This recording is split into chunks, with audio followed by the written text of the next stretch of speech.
That's me. Actually, so I'm with this company. Somebody actually told me I should put this slide in actually last time after I gave this talk. They're like, who do you work for? Actually, technically, I work for myself. I'm pretty bad at, I guess, at the ruthless self-promotion portion of these things. So this was actually the original title for this talk. And so is anybody here offended by adult language? Because unfortunately, I swear a lot. So hopefully this isn't going to be like a super violation of the terms of the conference. But there's definitely going to be some sailor speech going on here. Let's see. How many people in here have actually heard of Elixir? Holy shit. Okay. That's not what I was expecting, okay. Like everybody here has heard of Elixir. Okay, how many people here are like Ruby people? Very, very much an overlap. There's some confusion here. JavaScript people?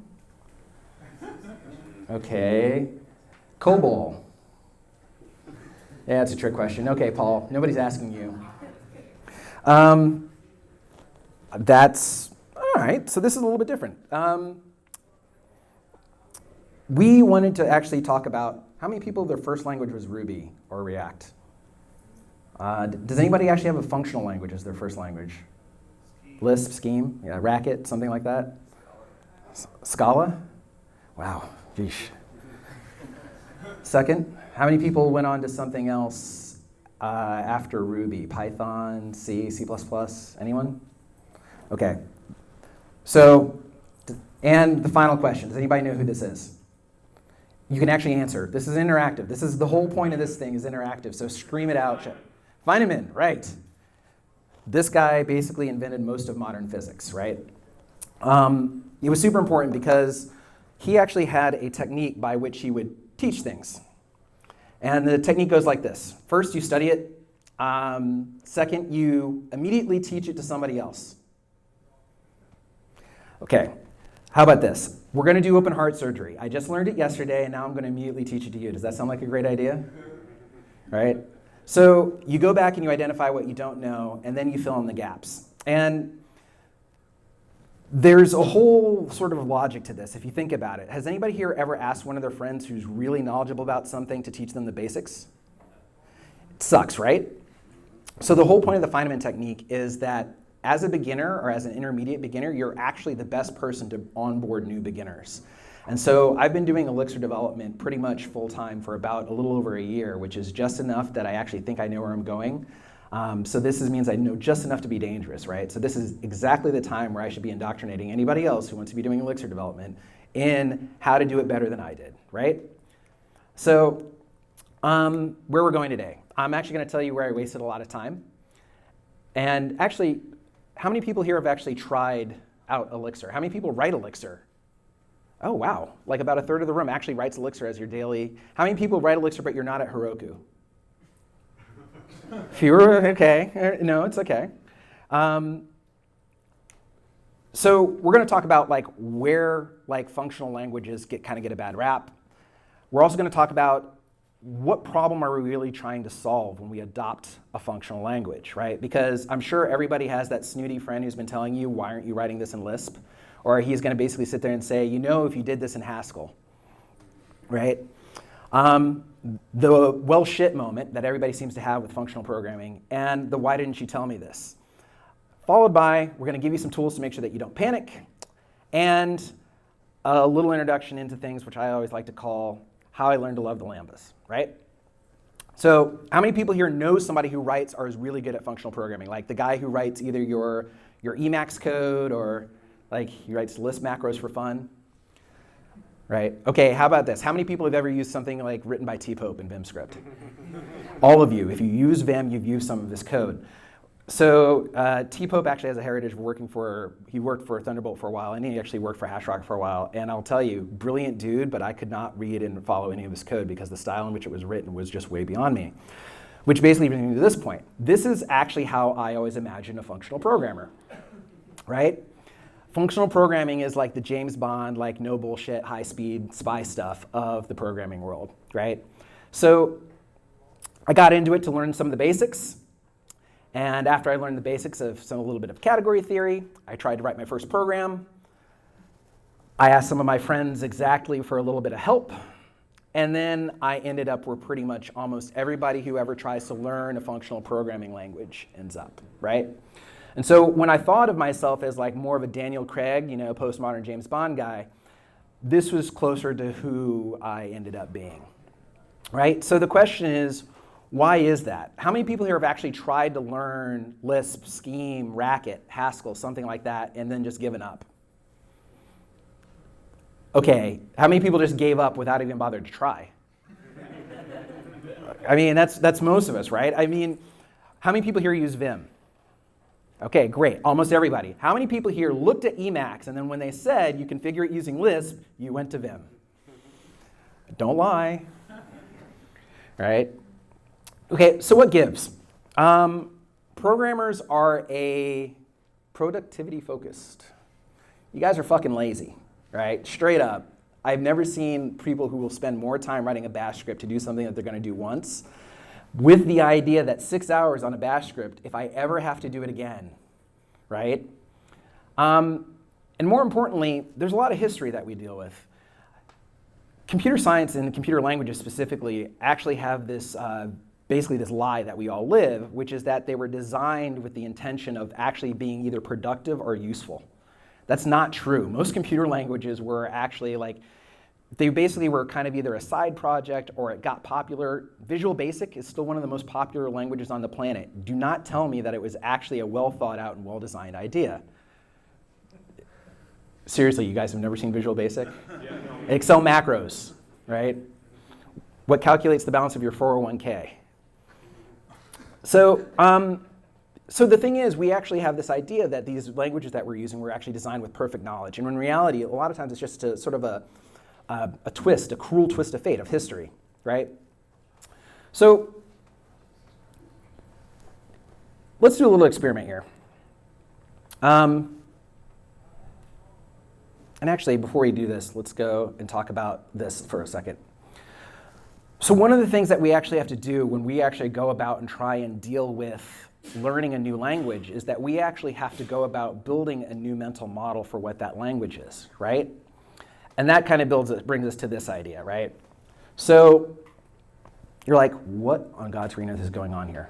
So just read this statement. Suppose you have random sampled a word or 3 or more letters and from an English text. Is it more likely that A, the word starts with an R, like rope, or B, the R is its 3rd letter, park? Anyone? How many people say it's A? How many people say it's B?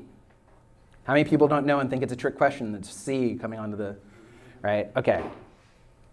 So it's B, right? So the reason this matters is because this is an example of a heuristic. And bear with me here. Heuristics matter because, as it turns out, heuristics are how we get our brains to sort of skip through all the heavy lifting that we have to do. And so when you're writing in a computer language, you're actually writing using a bunch of shortcuts, hacks, and heuristics, right? If you think about it, this is one of the reasons we have things like idiomatic JavaScript. This is one of the reasons we have things like design patterns, right? We have duck typing. We have all these shortcuts we use to make 1,000 decisions every time. Not all of them are great. So the reason not all of them are great is because if you use these heuristics, those heuristics are based on cognitive biases, right? Cognitive bias is basically any way that you kind of train your brain to otherwise do something. Has anybody actually ever heard of cognitive bias before? Right, the availability, heuristics, things like that. The whole point of the idea what we were doing with which letters are easier to remember is it turns out it's easier to remember words that start with R than it is to think of any word that has R as a 3rd letter. And for most people, they have a tendency to basically assume because they can remember more words that there are more words that start with R. Okay, well what does that have to do with programming? Well, think about that, what that means for when you pick a library or when you pick a tool. If you've been using JavaScript or if you've been using React, you've been using Cycle.js, you're more likely to actually think about and have a series of heuristics that basically allow you to work with something like Cycle.js. And if you've been basically spending, how many people here have written software for more than 10 years? Anybody here more than 20? Okay, yeah, I'm old. Anyway, so I've been writing for software for more than 20 years, but almost all of that has been in like straight procedural languages. I started off when basically I laughed at C guys because if you didn't use an assembler, you're just not a real guy, right? Literally, I had an assembler with 32K of text maximum, right?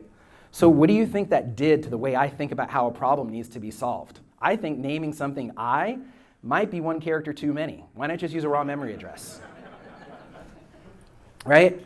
So my point is, you don't think about this, but the tools and languages you pick change your brain. They change the way you think about and decompose a problem. And so a lot of us actually have the wrong mental model for functional programming. And it's not your fault. You spent the last 10 years building up an entire mental model around procedural programming. So when you go in and somebody says, hey, just use a monadic composition to otherwise figure out what the just or the may be, and then apply a functor set over that, you go, the JavaScript works fine for me. Right? So this is really complicated because one of the things that you actually have to do if you really want to start picking up functional programming is you've got to build a new mental model. And that's really hard because one of the first things you have to do is forget what you know. And I don't know if you are my type of programmer, but for me, I hate feeling like a noob. Like, I love the fact that I can like rip into a code base or rip into a language where I know it really well and be super productive. And I hate the fact that in Haskell, like literally every 3 minutes, I'm looking up the name of a method. And then I'm trying to figure out what the arrows mean, right? So it's really hard for us as developers to basically forget what we know because so much of how we determine our own value is tied up in this, right? So one of the things, if we want to actually get better at doing something new, like functional programming, we have to forget what we know.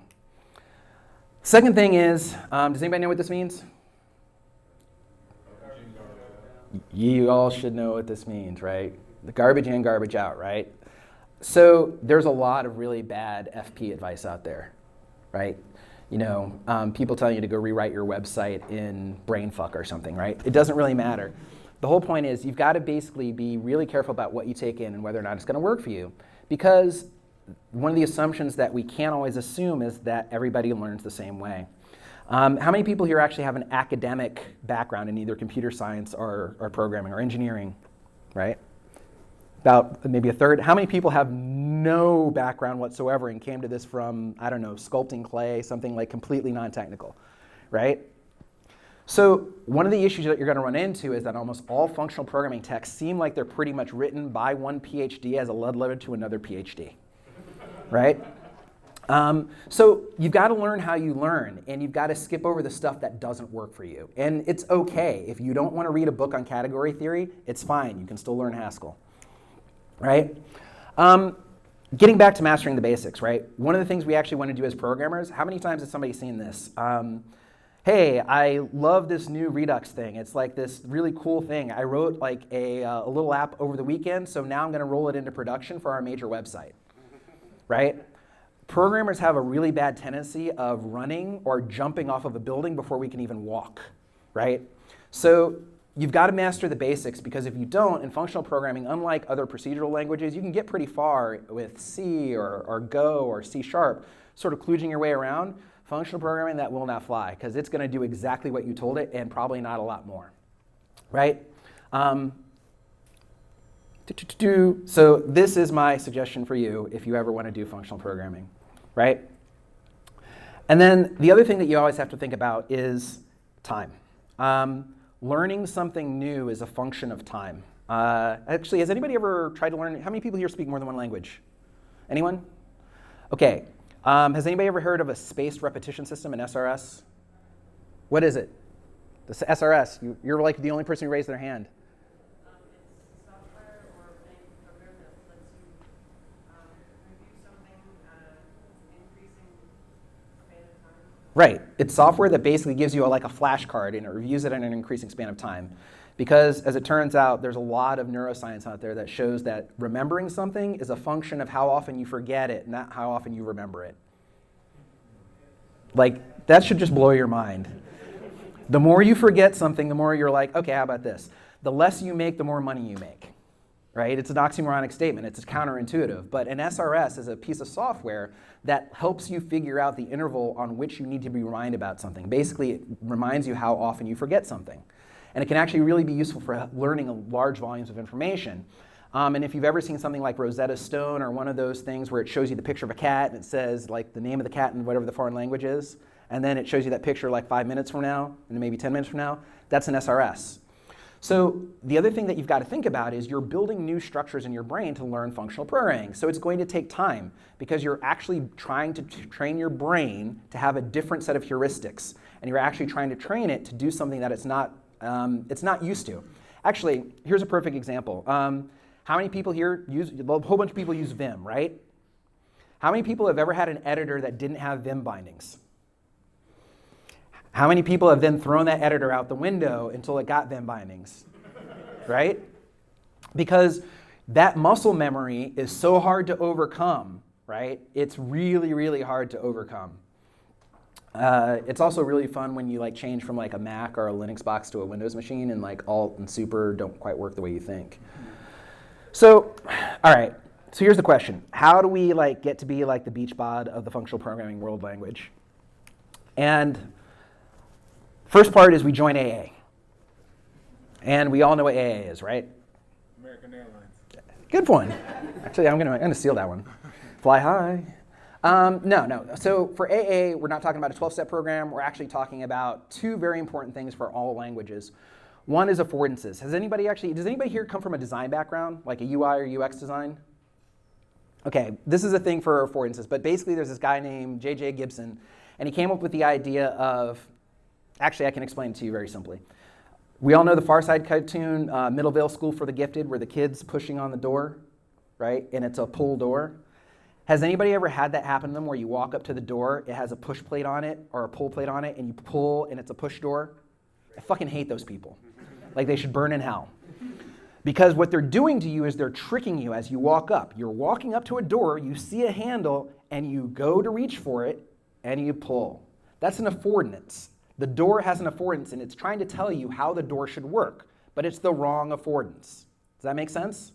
So an affordance is anything that gives you an indication of what should be done with something. Hand grenades, for instance. Super important that you actually understand exactly which part you pull and which part you throw. If you think about a hand grenade, right? If both parts just stayed in your hand and one of them the spoon didn't fly away, you might be a little confused under stress. Bad idea. Poor design, as we would say. Poor UX, right? But affordances are super important in our computing languages because you are making choices about what your language tells you you should build and how you should build it, right? So the second thing we want to talk about, and this is super important, are abstractions, right? Every computer language is a type and a collection of abstractions. Some are better series of abstractions than others, right? An assembler, how many people have ever written assembler? Has anybody ever even seen assembler?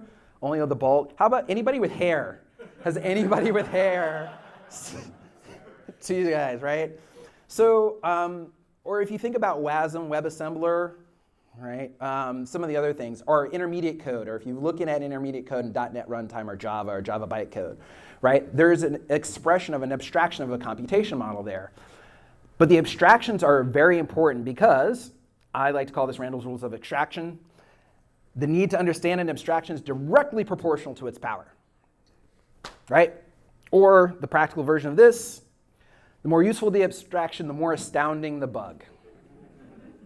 We've got Rails people in here, right? When I worked at Engineering, we used to say Rails devs, and we used to say it as kind of like a dirty word. It's like, oh, he's a Rails developer. Because that's the guy who's trying to debug why 1 plus something doesn't actually work because he didn't include certain, anyway. But this is the reason I mentioned that. How many people here have ever had an n+1 query problem? Don't lie. Exactly, everyone. Why is that? Why do we have n+1 query problems? Because we spent an entire generation of developers and we said, you don't need to know SQL. SQL doesn't matter. Your database is just this thing you stick data into. It doesn't matter. Until all of a sudden you're like retrieving 16,000 records per row, right? Because you don't understand the abstraction. You don't understand the abstraction that Active Record is providing, which is great. It's useful. It's productive. Right up until the point it does something you didn't expect, right? So, which brings us to the final rule of all this. If you don't understand the abstractions and affordances of your languages, just because you can, what do you think the finishing statement is? Doesn't mean you should, right. Just because you can Doesn't mean that you should. So, all right. Brain bent? We good? We alive? Yep. Good. Because now we're actually going to tell you how you learn Elixir. So since everybody in there put their hand up and you all know about Elixir, I don't need to tell you about the glorious joy that has now come into my life as my savior, Elixir. How do you learn Elixir? At least do it better than I did. Because frankly, I've tried to learn functional languages, Racket, Scheme, Haskell, I don't know how many times. They never really stuck. But Elixir is one of the first ones that stuck. And part of it was the community does a really good job of making sure that you learn Elixir first. And what I mean by this, I'm taking this as a learning from the Ruby and the Rails community. I started doing Ruby in 2007, and at the time, Rails was still fairly new, and we hadn't figured out what you actually really want to do this stuff. We just knew that Ruby was a lot better. In fact, I started building Ruby applications to do ETL and text processing. And it was because I had inherited a team of Visual Basic developers, and I tried to teach them C#, and it failed miserably because they just couldn't, mine would not work. So I spent a month trying to teach them C#, couldn't do it. I spent 3 days and I was able to teach them Ruby and they were productive. And after that, I was sold. So how many people here have actually ever mentored somebody who learned Rails before they learned Ruby? How many people here would do it that same way again? One. Actually, that's interesting. We should have a conversation afterwards why you would do it the same way again. I would really want to hear your opinion on why that's okay, but my opinion was always that I don't want to do that because a lot of times when Rails breaks, Ruby developers understand the abstractions of what the classes are doing and how the metaprogramming works. Rails developers have a tendency to just say that it's broken, right? Because they actually learned the interface of Rails, not how Ruby, the language, actually works and how you build and compose systems. Or if you actually ask them to build something that's non-web app, they don't understand how to organize the code or build a code structure. So if you want to learn Elixir, the first thing is actually don't learn Phoenix, don't go off build a web app. Learn Elixir. Actually learn what the language is trying to teach you first. And the funny thing is, Phoenix is amazing. It's actually a really great web framework, but you won't understand what it's doing under the covers unless you learn Elixir first, right? Next thing.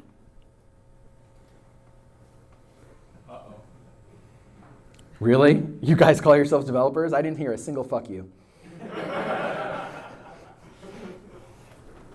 Did anybody ever see this cartoon? I believe the context originally was React. Read it, I'll wait.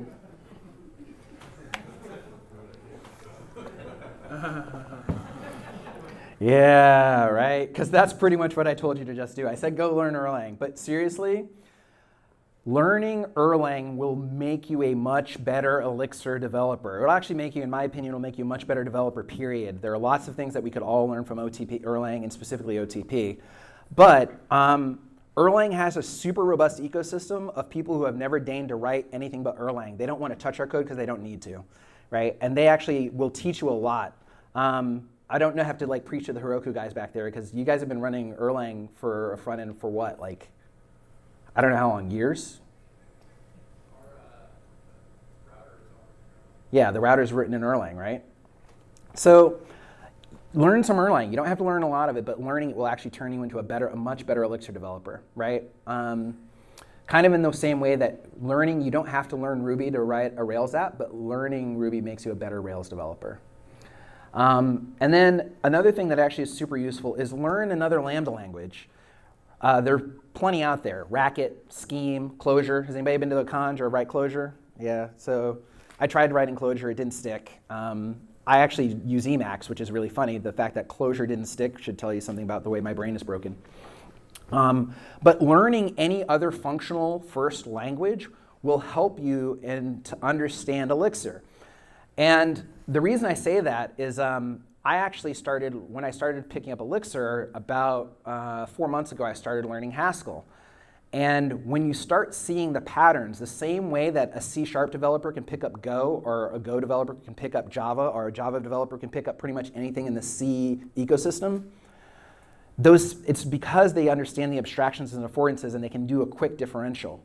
Learning another Lambda language, while it might seem crazy at the time, will let you see how Elixir is constructed as a functional language and how it compares to something else, and it will let you focus on just the abstraction of the language, like enumeration, right? Like functions first. And there are lots of great tutorials that will teach you that. It also gives you another tool in your toolbox. It doesn't hurt that Erlang also falls into that language of the idea of a second Lambda language, right? A functional first language. So you can kind of kill two birds with one stone. All right, so now that you've got this idea and this guide to thinking differently about these things, right? One of my favorite quotes comes from, this is basically elixirlang.org, right? Think differently about your problem.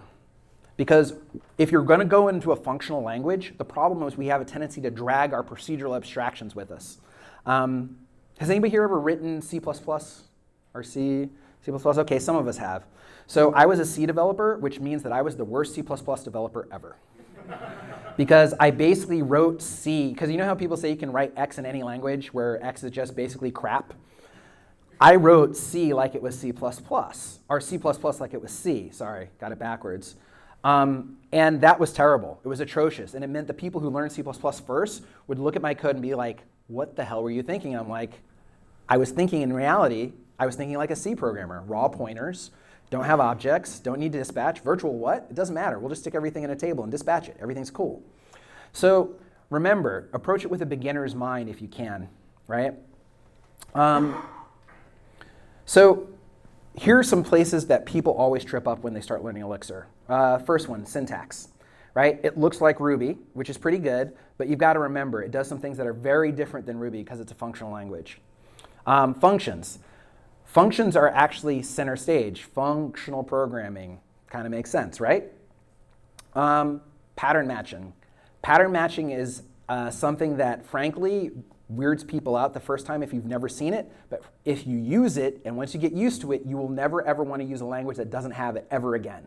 Because there are things that, all of a sudden, things like dependency injection. Somebody earlier was talking about, hey, there's this great dependency injection. It's like, yeah, that's great and all, but with pattern matching, that goes away. Virtual implementation, don't need it. We have pattern matching. We can dispatch basically on the information, the data itself. There are all sorts of problems that get much simplified once you master matching, right? Strings. Okay, so strings in Elixir and Erlang are their own subject, and it makes a lot of sense. Has anybody here ever had to deal with a real internationalized application, real Unicode compliance? If so, I have nothing. Wait, is that the shameful, like, small? No, it's okay. Be proud of that. Wear those scars. Because if anybody, okay, how many people know the difference between like UTF-8, UTF-16, what really is going on there, like with strings? A couple people. They're not all the. Are we all alive? Okay, how about this? How many people have ever tried to put an emoji on a fucking web page? Yeah, now everybody, right? Eggplant emoji here, eggplant emoji there. Anyway, my point is, if you've ever had to do that /UU thing, whatever, blah, blah, blah, all of a sudden you're really being forced to confront the abstraction of strings. And as it turns out, most programming languages completely boggle or screw up the string handling thing and just pass it off. Strings, what are those? Hey! Erlang makes it incredibly explicit about what's going on with the strings. And so Elixir has adopted that same string handling. It means that you actually have to understand what you're doing with strings. And then, you know, the thing in the room, Erlang, right? Elixir is still built on and compiles down to Erlang, which is both a strength for, in my opinion, but a weakness for some, because you've got to understand how Erlang thinks about things. And, you know what, enumeration errors. That was supposed to be a one-off joke. So, how do we write better Elixir? Right? Because the reality is learning a language actually isn't all that hard. Even if it's different, even if it's functional programming, learning it isn't that hard. It's the practicing that actually is really hard because we have to improve. You can write the same crappy code over and over and over and over and over again. And God only knows, I'm picking on JavaScript here, but we all know that there are enough JavaScript left pad implementations to prove this. Seriously? God, you tough crowd. Anyway, if you guys don't start laughing, I'll delete left pad again. How about that? NPM be damned.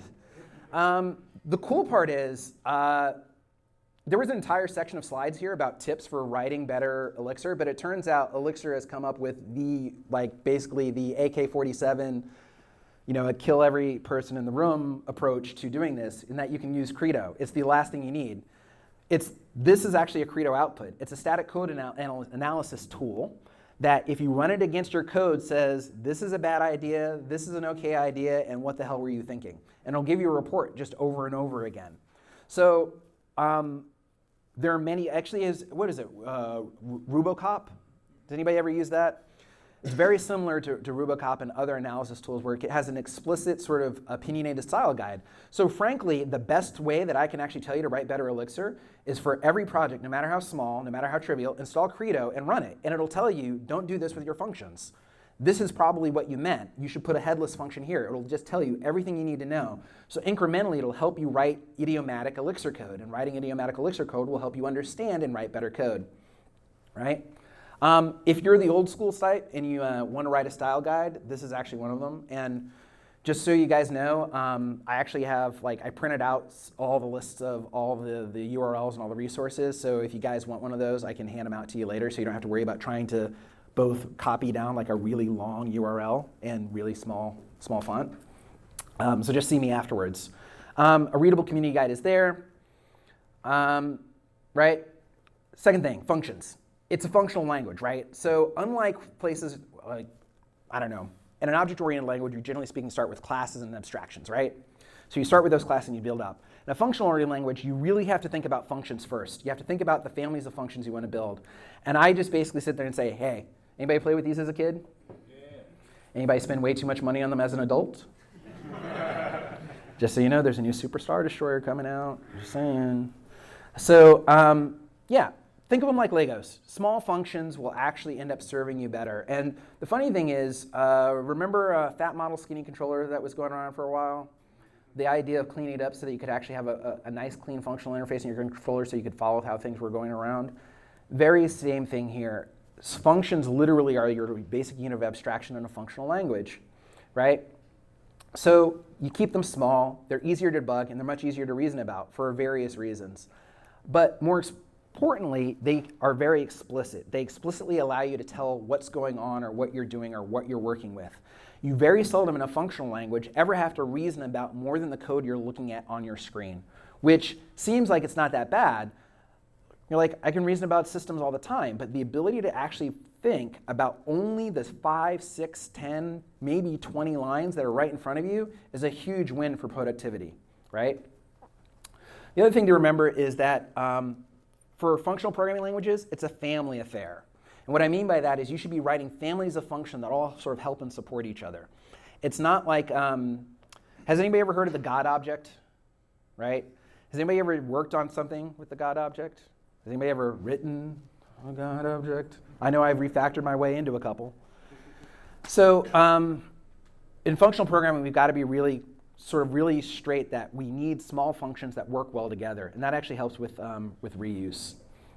And then finally, there's this funny operator, which in Elixir, it's kind of like pattern matching. Does anybody, because a lot of people already knew Elixir, right? So who's writing Elixir again, sort of daily? So a couple of you. The pipe operator is the greatest thing ever, and once you actually have a language that allows you to pipe things from one function to another, you're going to wonder what you did without it. Because it allows you to construct semantically meaningful code that reads like a sentence. It literally is like, I take this and pipe it into that. It literally means that you can sort of say, oh, it's transforming this. It's transforming this data. And the pipe operator is a lot of the clean syntax that does that in Elixir. So you've got to think about piping functions together, not necessarily just making arbitrary function calls and holding on to things. Type specs. So it's funny, I was having a conversation with somebody earlier about Crystal, and that somebody was telling me that, I guess they said Ruby, I think you were saying that Ruby said it was never going to get types, and then all of a sudden Crystal came out, got popular, and now they're talking about types in Ruby. So Elixir is a dynamically typed language, right? You don't actually have to put types in there, but you absolutely can use type specs and then use a tool called Dialyzer to actually use static type analysis. So get used to writing type specs. It'll actually make you a better developer. Thinking and reasoning about your types is a really great way to ensure that the code is doing what you think it's doing, right? And then matching. Matching is super important because it basically underlies a lot of the power of any functional language or especially Elixir. And part of the issue is equals, right? Equals. A whole bunch of you said that you write Elixir on a daily basis, and I just called it equals. You should be hurling shoes. Thank you. It's not an equal sign. It's not a tuma, right? It's an assignment operator, right? It's a matching operator. It's basically trying to do a match, and matching is important because this is the definition of matching that's taken from the Elixir spec. It compares the term on the right to the pattern on the left. And once you understand that, you get to understand a lot of the power of Elixir. Pattern doesn't exist. It binds the pattern on the left to the term on the right. So it's actually not doing any sort of thing like we traditionally believe that equals does. And this is important because if you're using a procedural language abstraction or affordance of what equal is as assignment, you're going to get into trouble because it doesn't do the same things, right? So this is actually how we end up with function dispatch. This is how we can actually destructure data in Elixir. You've got to really get sort of a handle on matching in order to get a lot of use out of it. This is actually one of the things, and once again, the affordance. It cheats a little by allowing you to rebind things, but those bindings still exist, right? So you can actually rebind things in Elixir, but it's still not an equals, even if it kind of behaves like one in IEX, right?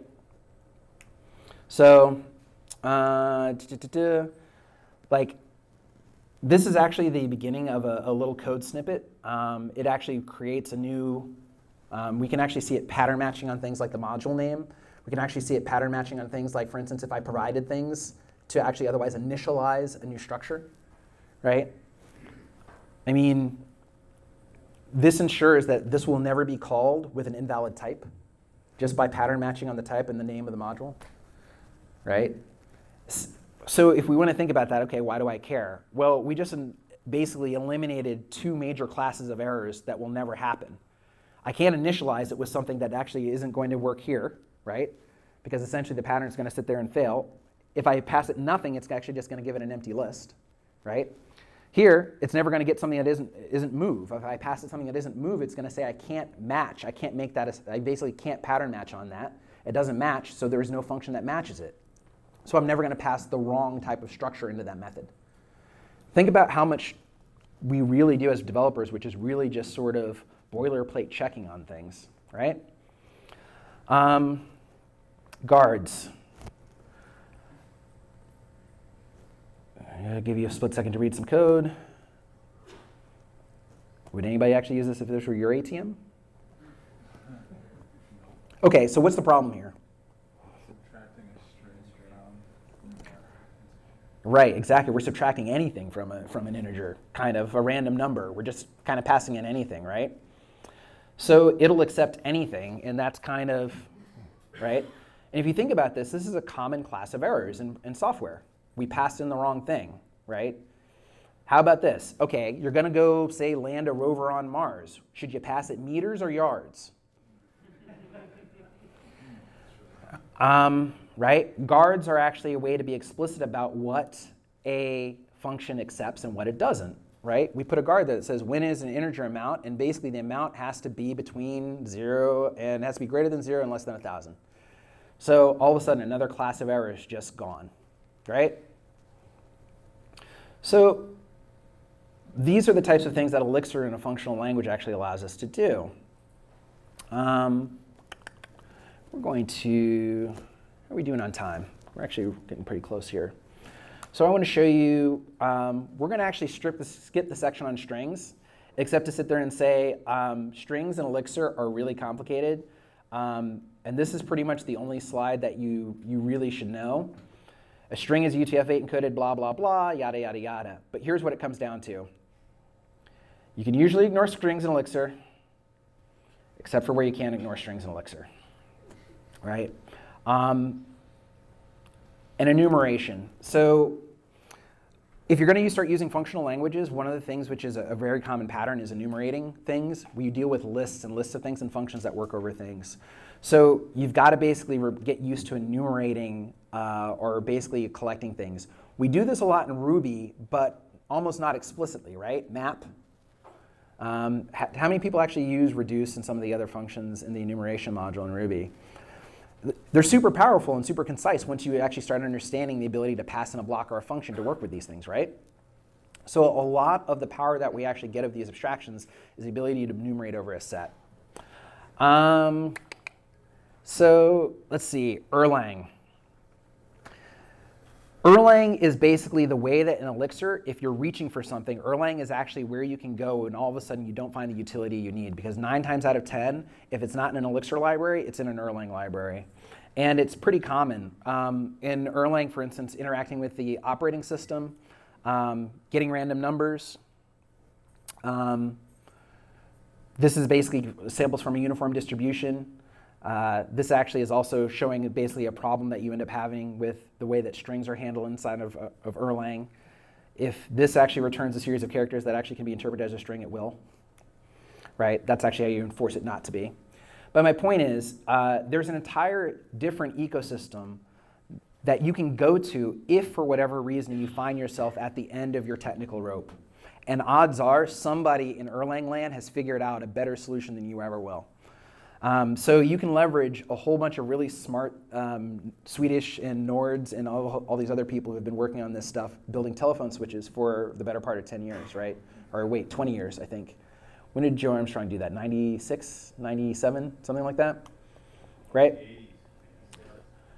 Was it 87? Oh, crap, Jesus.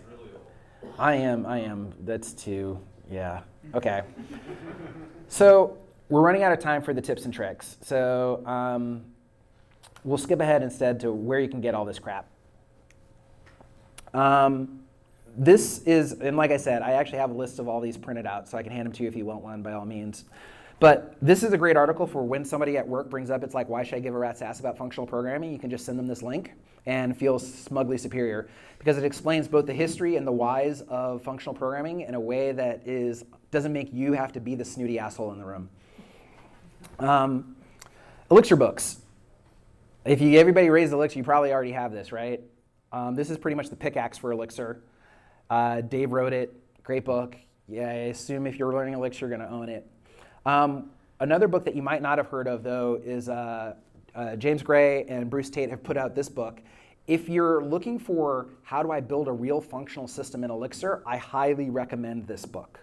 This book actually is this sort of the bridge of intermediate Elixir, like how do you organize a project? How do you use OTP effectively? How do you build layers into your system that make sure that it's maintainable? This is the book you can go read after you read Learning Elixir, and even before, I would say, like picking up the Phoenix book.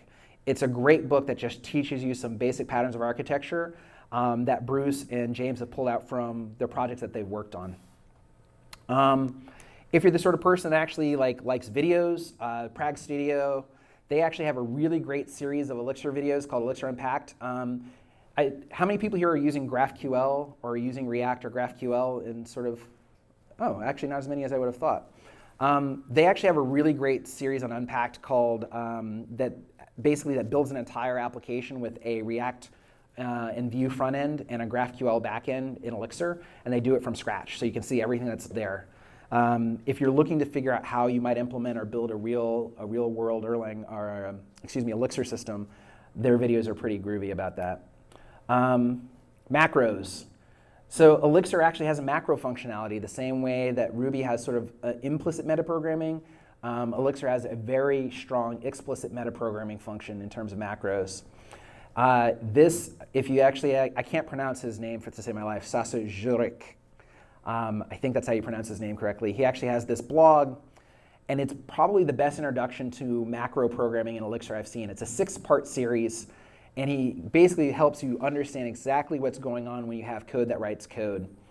And it's if you don't want just the sort of fire hose blog treatment, there's this book as well, which takes a much more in-depth. And a lot of the tricks that underlie the power of Phoenix are actually explained in metaprogramming Elixir. And if you really want to melt your brain, there is this book called Let Over Lambda. Has anybody ever heard of this book? Okay, 2 people. Have you ever read it? Have you seen somebody who read it and then they killed themselves because they were just not that smart? So this book will actually melt your brain because it starts only with macros, and by the end of it, you end up implementing your own fourth in nothing but Common Lisp macros. It explains to you the power of macro languages and the ability to essentially abstract and build other computational modes. It's crazy. I'm not going to say that I actually got most of it, but it's really worth it. Especially if you already know Lisp or you're working in Lisp. And then finally, so this is the shame slide, because frankly, I have to admit that the Haskell people were right. They were just assholes about it.